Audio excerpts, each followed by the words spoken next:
In a quiet room, an old clock ticked loudly. My husband John was glued to the TV, ignoring me completely. I felt fed up with all the problems we'd had over the years. John broke the silence, sneering at me. I told him firmly, "I'm leaving." He mocked me, saying I couldn't survive without him. But his words only made me more determined. I couldn't take his neglect and his mom's meddling anymore. It was time to leave and take charge of my life. "I can handle it," I said confidently, standing up. Even though I was nervous about what was next, I felt strong. John's mom, who had been living with us for a while, walked in and saw my packed bags. "Leaving already?" she sneered, thinking I couldn't handle their family issues. I ignored her and grabbed my bags, heading for the door. John just sat there, saying, "You'll be back. You can't do this alone." As I stepped out of the house, a feeling of freedom washed over me. The evening air was refreshing, lifting my spirits. I didn't know where I was going, but for the first time in years, I felt a glimmer of hope. For 2 decades, I'd been playing the role of John's obedient wife, feeling more like a convenience than a partner.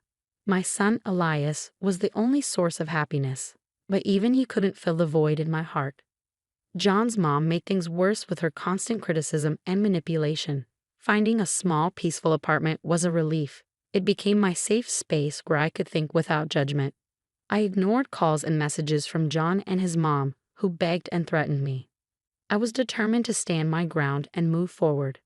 My coworkers at the library, where I'd worked for a long time, supported me. They had seen how I'd been struggling and were happy to see me finding my strength again. Surrounded by books and understanding friends, I started to feel like myself again and began to believe in a brighter future. While I was settling into my new life, Elias called me, sounding worried. "Mom, are you okay?" he asked.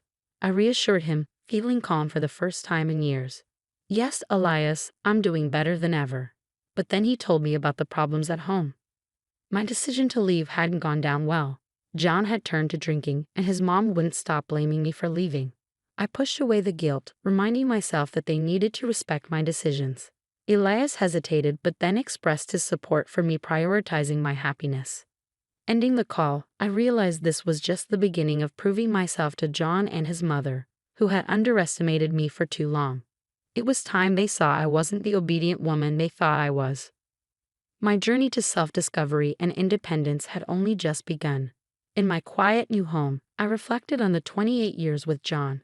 What started as a promising relationship had soured over time. John's charm and our shared dreams once seemed perfect, but he became more focused on himself, neglecting our family.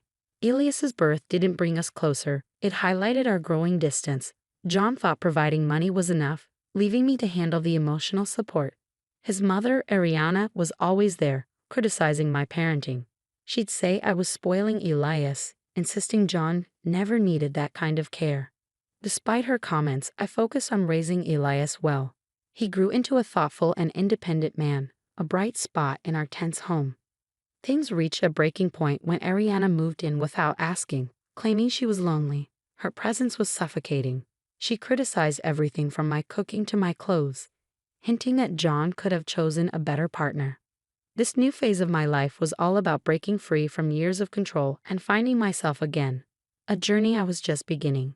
Ariana's constant criticisms were hard to ignore, but what really shook me was discovering John's deception. I stumbled upon bank statements one day that revealed large amounts of money being spent from our joint account. It turned out this money was being wasted on Ariana's gambling addiction and John's secret indulgences. Whenever I tried to confront them about it, it led to heated arguments, with John always taking his mother's side. "She's my mom, Stella. She needs this," he'd insist, dismissing my concerns. The final straw came when I overheard them plotting to take full control of our finances, pushing me aside and leaving me powerless in my own home. That's when I realized I couldn't keep living under their control. The day I decided to leave, I promised myself I'd make them understand the pain they caused.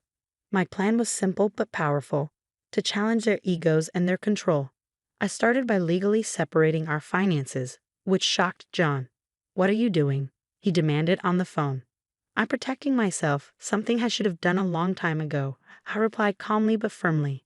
Ariana's reaction was even more dramatic. "You ungrateful brat. After everything we've done for you," she screamed when she found out. But I didn't let it faze me. The time of me being submissive was over. Now I was setting my own rules, beginning their reckoning. After I took control of my finances, things got chaotic. John and Ariana showed their true colors through their anger. Their attempts to intimidate me with angry phone calls didn't work. "You think you're smart, Stella," John sneered over the phone. "You're nothing without me. You'll come crawling back." "Not a chance, John. I won't let you manipulate me anymore," I shot back, standing my ground. Ariana's threats were even harsher. "You'll regret this, Stella. You've ruined our family."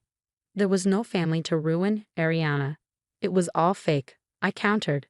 Despite their threats, I felt free. The fear that used to control me was gone, replaced by a determination for justice. It was time for them to face the consequences. I started by reaching out to old friends and telling them about the lies and manipulation John and Ariana had put me through. My honest revelation spread quickly, tarnishing their once spotless reputations. John, who always cared about his social standing, was embarrassed. "How could you do this to me?" he asked me, shocked. "You did it to yourself," I replied calmly. "I'm just telling the truth." Ariana faced the community's disapproval too. "You've made us outcasts," she accused, seeing it as a fight. But I wasn't afraid of her anymore. "No, Ariana, this isn't a fight. It's about being responsible for your actions," I told her. Seeing their social circles fall apart showed how powerful the truth can be. John's supporters distanced themselves, wary of his damaged reputation, while Ariana lost influence as her gambling problem and manipulative tactics were exposed. But I didn't stop at just exposing them socially. I knew their weak spot was their finances. With the help of a good lawyer, I fought for my fair share of our joint assets. Ariana's debts from gambling and John's mishandling of money were brought to light. The legal battles were tough, but I stayed strong. Their lies were no match for the truth, and I won a significant victory in court. When the judge ruled in my favor, I could see the defeat in John and Ariana's faces. This win meant more than just money. It showed that I was morally right. "You've destroyed everything, Stella," John said, sounding defeated. "No, John, you destroyed our family long ago. I'm just picking up the pieces," I replied, leaving the courtroom feeling free for the first time in years. I was filled with hope for a future without the weight of my past. After the court ruling, I started rebuilding my life with the assets that were rightfully mine. Stepping away from John and Ariana's influence, they couldn't believe the extent of their downfall. This was the start of a new chapter for me, one of independence and self-discovery, ready to embrace whatever came my way. The crumbling of John and Ariana's facades was just the beginning of my journey to rediscover myself and pursue real happiness and freedom. One evening, John called in a fit of desperation. "You can't just change our lives like this, Stella," he pleaded over the phone. "I'm just taking back what's rightfully mine," I replied firmly. "Maybe you should have thought about the consequences before betraying my trust." Ariana, however, took a sneakier approach. She tried to turn family members against me, painting herself as the victim. "You're tearing our family apart, Stella," she accused me when we bumped into each other at the grocery store. "This family was broken long before I left," I replied, refusing to show any sign of distress. I embraced my new freedom, enjoying the ability to control my own life. I cut off their access to me by changing my phone number and found comfort in volunteering at a local shelter, helping others who have faced similar struggles. But my fight for justice wasn't over yet. I found out Ariana planned to challenge the court's decision, hoping to get money for her gambling habit. "You won't win, Stella. I'll make sure you pay," she threatened in a message sent through a relative. In defiance, I strengthened my legal defenses, prepared to counter any challenge she brought forward. The person who once avoided conflict had become a determined advocate for her own rights. Meanwhile, John was crumbling under the pressure. His once spotless reputation was now tarnished, affecting his career. "You've destroyed everything, Stella," he admitted during a moment of reflection. "You brought this on yourself, John." "I just exposed the truth," I replied.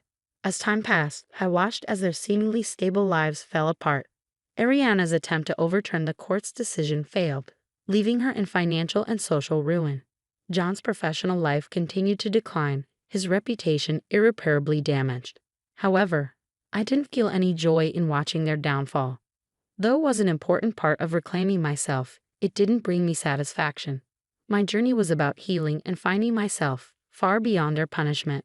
Regaining my independence and self-respect was a big step, but the wounds from neglect and emotional abuse were still healing. As I rebuilt my life, my main goal was to find inner peace and happiness. My journey was transformative, leading me out of the darkness of my past. I became stronger and more resilient. My story wasn't about revenge, but about freedom, a celebration of the human spirit's ability to overcome challenges. Months had gone by since the court ruled in my favor, but the effects lingered. John and Ariana had drifted from their social circles, shadows of their former selves. Then Elias visited unexpectedly with troubling news. Dad lost his job and his drinking has gotten worse. Grandma lost everything to gambling. They're selling the house, he said, the weight of his words palpable. My heart ached for Elias. Despite the distance, family ties tugged at my emotions. Did we do the right thing? Elias wondered quietly. I reassured him, though with a heavy heart, that we stood up for what was right. They made their choices. I didn't find satisfaction in John and Ariana's downfall. Instead, it reminded me of the importance of living with integrity and respecting others. In the following weeks, rumors spread about the sale of their house, signaling the end of their decline. John struggled to find work because of his damaged reputation, and Ariana was isolated as her addiction became known. One evening, I ran into John during a walk. He looked like a different person, defeated. "There's nothing to say," he finally said, defeated. This brief encounter was powerful. It showed how much our lives had changed because of the choices we made. It was here that I found true happiness, peace, and a sense of self that couldn't be shaken.